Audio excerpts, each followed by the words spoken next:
Monkey, we're going to Chili's, and I want you to be on your best behavior. Got it? Got it. Good. Let's go. Welcome to Chili's. How may I take your order? I would like some chicken wraps and french fries. I would like a cheeseburger. No, Monkey, you don't deserve a cheeseburger because you're still grounded. What, Larry, you've got to be kidding me. Are you teasing me or what? No, I'm not teasing you. Excuse me there, lady. What's up? I would like you to get my son Monkey an enchilada.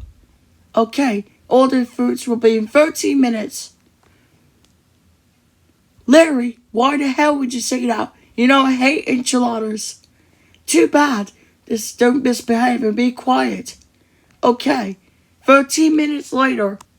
Here's your chicken wraps and french fries and your enchilada. Enjoy.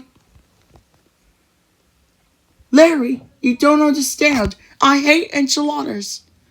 Too bad. Now stop acting like a spoiled brat. You can either eat order of you or you can have nothing for dinner and go hungry. Your choice. I don't want an enchilada. I want a cheeseburger and that's final. So, squaw dinner. Monkey, you dare you throw enchilada out the window. Let's pay for yucky food right now. Let's get the hell out of here.